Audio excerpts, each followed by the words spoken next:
ఇలా నేను సివిల్స్ రాయాలనుకుంటున్నాను నా లా స్కూల్ అయిపోయిన తర్వాత మీరు ఏమనుకుంటారు దాని గురించి. నేను అటెంప్ట్స్ ఇద్దామనే టైంలో యూపీఎస్సీలో విపరీతమైన చేంజెస్. 2011లో ప్రిలిమ్స్ ప్యాటర్న్ చేంజ్, 2012లో మళ్ళీ కొంచెం చేంజ్ తీసుకొచ్చారు. కానీ తప్పులు చేసి సరిదిద్దుకొని 4th అటెంప్ట్ ఇచ్చేసరికి ఆల్మోస్ట్ 5 years అయిపోయింది. That was my last attempt. ఈ సివిల్స్లో సక్సెస్ అయిన వాళ్ళకన్నా ఫెయిల్యూర్ అయిన వాళ్ళకే చాలా తెలుసుంటుంది. 2005-2010 వరకు ఒక లా డిగ్రీ చేశాక తర్వాత లా పర్స్యూ చేయాలి అనే కోరికని పక్కన పెట్టి ఒక కొత్త కెరియర్ వైపు వెళ్ళాను. 5 ఏళ్ళు దానికోసం పర్స్యూ చేశాను. కానీ 2015-16కి వచ్చేసరికి, అంటే 5 ఏళ్ళు పాస్అవుట్ అయిన తర్వాత ఐఎమ్ ఆల్మోస్ట్ గ్రౌండ్ జీరో. ఎక్కడ మొదలు పెట్టానో నా జర్నీని 5 ఏళ్ళకు ముందు, 5 ఏళ్ళ తర్వాత కూడా అంతే ఉంది. నాతో ఉన్న వాళ్ళందరూ ముందరికి వెళ్ళిపోయారు, నేను వెనకాలే ఉండిపోయాను. ఎటు వెళ్ళాలో అర్థం కాలేదు. నేను వెళ్తున్న రూట్ కరెక్టా కాదా కూడా నాకు తెలీదు. But that was the most important decision in my life, weather I need to pursue further with respect to UPSC, లేకపోతే వెనక్కి వచ్చి లా కెరియర్ని పర్స్యూ చేయాలి. ఏది చేస్తే మంచిది, నాకు మంచిది, నా కుటుంబానికి మంచిది అనే ఒక ఇంపార్టెంట్ డెసిషన్ డైలమాలో నేను ఆ సంవత్సరం పడ్డాను. That was in year 2016. Hi, నా పేరు Niharika Reddy. I'm here in Josh talk to share my story with you. నేను 2010లో లా పాస్ అయ్యాక లా ఫర్మ్స్లో వర్క్ చేయాలనుకున్నాను, సుప్రీంకోర్టులో ప్రాక్టీస్ చేయాలనుకున్నాను, చాలా డ్రీమ్స్ ఉన్నింది. కానీ ఈ డ్రీమ్స్తో పాటు నాకు ఇంకొకటి ఇంపార్టెంట్ డ్రీమ్ చిన్నప్పటి నుంచి ఉన్నింది, that I wanted to become an IAS officer. అది కరెక్టా కాదా? ఇన్నేళ్ళు ఒక స్పెషలైజ్డ్ నాలెడ్జ్ తెచ్చుకున్నాక సివిల్స్ చేయడం అనేది ఎంతవరకు కరెక్టు అనే ఒక డైలమా ఉన్నింది నేను 2010లో పాస్ అయ్యాక. అప్పుడు మా ఫాదర్ని అప్రోచ్ అయ్యాను. మా ఫాదర్కి చెప్పాను, ఇలా నేను సివిల్స్ రాయాలనుకుంటున్నాను నా లా స్కూల్ అయిపోయిన తర్వాత మీరు ఏమనుకుంటారు దాని గురించి అని. మా ఫాదర్ ఒకటే చెప్పారు, నువ్వు ఖచ్చితంగా సివిల్స్ రాయి. ఎందుకు రాయాలంటే నువ్వు ఏదో ఐఏఎస్ ఆఫీసర్ అయిపోతావని కాదు, కానీ ఆ జర్నీ ఎంత అద్భుతమైన జర్నీ అంటే నీకు ఎన్నో నేర్పిస్తుంది ఆ జర్నీ. సో ఖచ్చితంగా రాయి అని ఈ మాట చెప్పారు. ఈ మాట చెప్పినప్పుడు నాకు ఆ మాట యొక్క విలువ అర్థం కాలేదు. కానీ నేను కోచింగ్ అయితే స్టార్ట్ చేశాను. ఆల్మోస్ట్ 2000 నేను అటెంప్ట్స్ ఇద్దామనే టైంలో యూపీఎస్సీలో విపరీతమైన చేంజెస్. 2011లో ప్రిలిమ్స్ ప్యాటర్న్ చేంజ్ అయింది, 2012లో మళ్ళీ కొంచెం చేంజ్ తీసుకొచ్చారు, 2013లో మెయిన్స్లో ప్యాటర్న్ చేంజ్ అయిపోయింది. 2 ఆప్షనల్స్ నుంచి 1 ఆప్షనల్ తీసుకొచ్చారు. 2011లో సీసాట్ని ఇంట్రడ్యూస్ చేశారు. అదే సీసాట్ 2015లో క్వాలిఫైయింగ్ పేపర్ అయిపోయింది. సో ఇన్ని మార్పులు.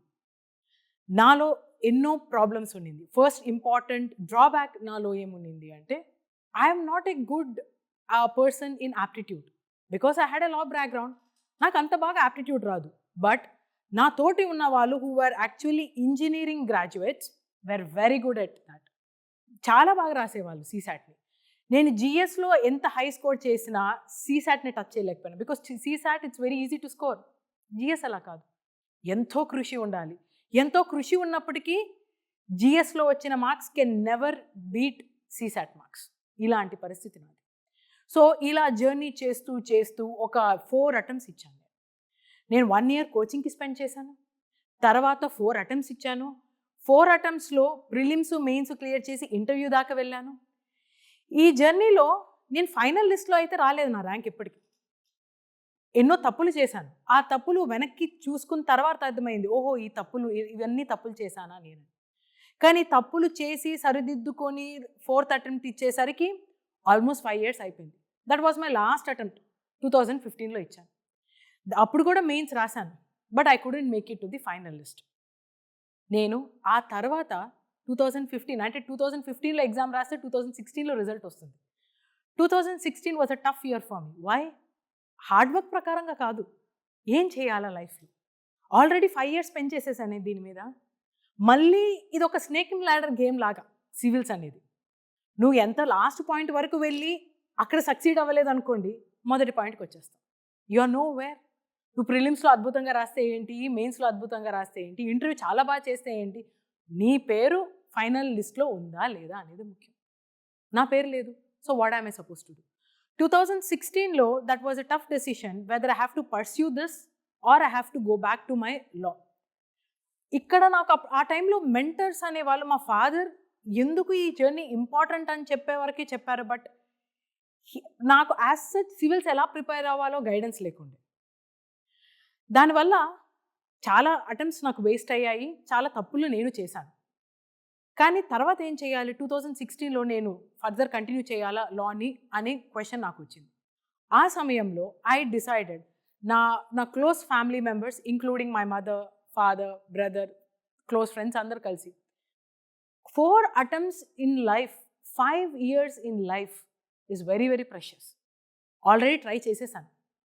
పీక్ ఆఫ్ మై యూత్ 22 అంటే 22లో లా డిగ్రీ 5 years 22లో పాస్ అవుట్ అయితే 27 వరకు peak of my youth I have spent on this. So enough of it. రాలేదు, నేర్చుకున్నాను ఎన్నో. గెలుపులే నేర్పివు, ఓటమిలు చాలా నేర్పిస్తాయి. సో చాలా నేర్చుకున్నాను. So let's start law from scratch అని లాని స్టార్ట్ చేశాను. ఈ లా పర్స్యూ చేసేటప్పుడు నాకు ఒక్కడో ఒక బాధ, ఇన్నేళ్ళు దీని మీద కష్టపడ్డానే, ఇంత రీసెర్చ్ చేశాను దీని గురించి, కానీ ఇది వేస్ట్ అవ్వకూడదు. ఓకే, నేను దీనివల్ల బెనిఫిట్ అవ్వలేదు, maybe next generation, maybe the new aspirants దీనివల్ల బెనిఫిట్ అవ్వాలి అనే ఒక కోరికతో లా చేస్తూనే నాకంటూ ఒక లా ఫామ్ స్టార్ట్ చేశాను. That is Devireddy law associate start చేసి లాని సీరియస్గా తీసుకుంటున్నా. బట్ నా ఫ్రీ టైం అంతా స్టూడెంట్స్కి మెంటర్షిప్ ఇవ్వాలనే ఒక కోరిక ఉండింది. దానికోసమే నిహారిక రెడ్డి ఐఏఎస్ అకాడమీ అని ఒక ఐఏఎస్ అకాడమీ స్టార్ట్ చేశాను. నాట్ జస్ట్ నా పేరునేదో హైలైట్ చేసుకోవాలనే ఉద్దేశం కాదు, పేరు వల్ల రిలేట్ అవుతారు, ఎవరు వచ్చి మెంటర్షిప్ ఇస్తారో ఒక ఐడెంటిటీ ఉంటుందన్న దానికోసం. ఏదో ఒక ఆర్డినరీ ఒక నేమ్ పెట్టుకొని స్టార్ట్ చేస్తే దాంట్లో ఎవరు టీమ్ మెంబర్స్ పిల్లలకి అర్థం కారు. ఇక్కడైతే డైరెక్ట్గా ఒక పర్సనల్ రెస్పాన్సిబుల్ చేయొచ్చు. నువ్వు చెప్తానన్నావు క్లాసులు, నువ్వు మెంటర్షిప్ ఇస్తానన్నావు, అందుకే యు ఆర్ రెస్పాన్సిబుల్ అనే ఒక రెస్పాన్సిబిలిటీ కోసం నా పేరు పెట్టాల్సి వచ్చింది అక్కడ. That's the reason I actually kept my name, not because I wanted to bring fame there or something. ఈ జర్నీలో పిల్లలకి నేను ఏమేమి తప్పులు చేశాను ఎప్పుడో ఒకటి గుర్తుపెట్టుకోండి. ఈ సివిల్స్లో సక్సెస్ అయిన వాళ్ళకన్నా ఫెయిల్యూర్ అయిన వాళ్ళకే చాలా తెలుసుంటాయి. ఎందుకని వాళ్ళు ఏమేమి తప్పులు చేశారో they'll make sure that they others will not repeat the same thing. అది ఒకటి చాలా హెల్ప్ఫుల్ అయింది ఇక్కడ. What were the mistakes that I did, what were the things that I did not have. First important thing, civils prepare అయ్యేటప్పుడు information gathering ఒక గొప్ప important work అనుకున్నాను నేను. Information is not all about, mentorship is very very important. ఆ విషయం నాకు తెలియలేకుండా నేను చదువుతాను, నేను ఎగ్జామ్ రాస్తాను, కానీ ఎక్కడ తప్పు చేస్తున్నానో నాకు చెప్పేవాళ్ళు లేరు. ఎందుకంటే ఒక క్లాస్ రూమ్లో 150 members 200 members ఆ పర్సనల్ టచ్ లేదు. నేను ఎక్కడ తప్పు చేశానో నాకు చెప్పేవాళ్ళు లేరు. ఓకే, నువ్వు తప్పు చేసావు, తప్పు చేయడం నార్మలే, పడ్డాం నార్మలే, మళ్ళీ లేస్తావని చెప్పేవాళ్ళు లేరు నాకు. Because this is all just process. ఆ ప్రాసెస్ నాకు అర్థం కాలేదు. మేబీ నేను ఒక్కడే తప్పు చేస్తున్నానా, ఎక్కడ తప్పు చేస్తున్నాను అప్రిషియేట్ చేసి దాన్ని రెక్టిఫై చేసే పరిస్థితి కూడా నాకు లేదు. సో సివిల్స్లో the first thing every aspirant should have mentor. ఎవరైనా అయి ఉండొచ్చండి, వాళ్ళకి కనీసం ఎగ్జామ్ ఎలా రాయాలో, ఎగ్జామ్ ఎలా రాసుంటే ఒక స్టేజ్కి వెళ్ళి ఉంటారు, వాళ్ళ దగ్గర ఖచ్చితంగా మెంటర్షిప్ తీసుకోవడం అనేది చాలా important. That's what I keep telling my students also. Second important thing is basically you need to have is, other than the mentorship, choosing a right optional. Optional అనేది ఎంత ఇంపార్టెంట్ అంటే 500 marks. జిఎస్ మనం ఎంత చదివినా average 100 to 110 ఆగిపోతాం. ఆ 300+ touch అయితే, ఆ magic number touch అయితే కానీ మనం ఫైనల్ లిస్ట్లో ఉండం. ఆ మ్యాజిక్ నెంబర్ ఎప్పుడు టచ్ చేయగలుగుతాము? Only when we choose a right option. నా ఎగ్జాంపులే తీసుకున్నాం. 2011-12లో 2 ఆప్షన్స్ ఉన్నింది. 2013కి వచ్చేసరికి ఒక ఆప్షనల్ చేశారు. నేను 2 ఆప్షన్లు ఉన్నప్పుడు సోషాలజీ, లా తీసుకున్నాను. Why law? Because that was my forte, నా స్ట్రెంగ్త్ అది. నేను 5 ఏళ్ళు చదివాను కాబట్టి ఖచ్చితంగా నేను చాలా బాగా చేస్తానని ఒక కాన్ఫిడెన్స్. సోషాలజీ ఎందుకంటే కొత్త సబ్జెక్ట్ కదా, ఎందుకు అలా రిస్క్ తీసుకోవడం అనేసి లాకి స్టిక్ అయ్యాను. బట్ యాక్చువల్లీ లా ప్రాబ్లం లాలో కాదు. Law is a very lengthy subject, sociology is a very very tiny subject. ఒక లెంతీ సబ్జెక్ట్ ఆస్పిరెంట్, ఒక టైనీ సబ్జెక్ట్ ఆస్పిరెంట్ ఒకే దానికోసం పోరాడుతుంటే ఇన్వేరియబుల్గా ఎవరు విన్ అవుతారు? చిన్న సబ్జెక్ట్ తీసుకున్న వాళ్ళే విన్ అవుతారు. Sociology is a very concise, it has a very concise syllabus. చాలా తక్కువ సిలబస్ ఉంటుంది, మల్టిపుల్ టైమ్స్ రివిజన్ చేయొచ్చు, రెడీలీ అవైలబుల్ మెటీరియల్ ఉంటుంది. లాకు ఉండదని కాదు, లాకి లా స్కూల్ లెవెల్లో ఎక్కువ ఉంటుంది. ఈ ఎగ్జామ్ పర్స్పెక్టివ్లో ఉండేవి తక్కువ మెటీరియల్స్ అవైలబుల్ ఉంటాయి. వేరే సోషాలజీకి readily available material, readily available test series ఇవన్నీ ఉన్నాయి. ఈ క్వాలిటీస్ ఉన్న ఒక ఆప్షనల్ని నేను వదులుకొని ఇవేమి క్వాలిటీస్ లేని ఒక ఆప్షనల్ లా చూస్ చేసుకున్నాను just because I'm interested in it. I couldn't make it, but నాకు ఇప్పటికీ లా అంటే చాలా ఇష్టం. కానీ ఆ సోషాలజీ ఎందుకు వదులుకున్నానా అనేది 4th అటెంప్ట్ రాసిన తర్వాత నాకు అర్థమైంది. So choosing a right option is very very important. Third important mistake I made is with respect to మనం ప్రిపరేషన్ టైంలో ప్రిపేర్ అయ్యి టెస్ట్ సిరీస్ తర్వాత రాద్దాంలే, ఎండ్లో మొత్తం ప్రిపరేషన్ అయిపోయిన తర్వాత టెస్ట్ సిరీస్ రాద్దాము, అప్పుడు మనల్ని మనం టెస్ట్ చేసుకుందాము, అప్పుడు దాకా మనం రివైజ్ చేసుకుంటూనే ఉంటాం అనేది biggest mistake. The day one you start preparing both from prelims as well as mains perspective test రాస్తూనే ఉండాలి. ఆబ్జెక్టివ్ టెస్టులు రాస్తూ ఉండాలి, సబ్జెక్టివ్ టెస్టులు రాస్తూ ఉండాలి. సబ్జెక్టివ్ టెస్టులు రాసిన తర్వాత ఎవరికి ఇవ్వాలి? మీ మెంటర్కైనా ఇవ్వండి, లేకపోతే మీ ఫ్రెండ్స్ ఉంటారు కదా, జస్ట్ ఎక్స్చేంజ్.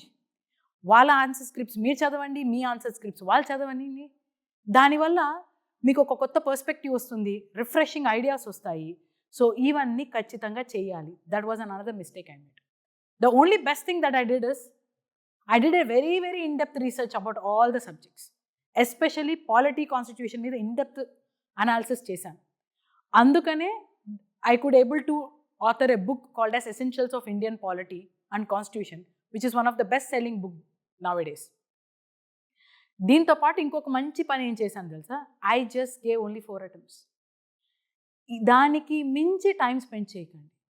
ఇన్ఫ్యాక్ట్ నా హానెస్ట్ థింగ్ ఏంటంటే 3 attempts ఇవ్వండి, కానీ సీరియస్గా ఇవ్వండి.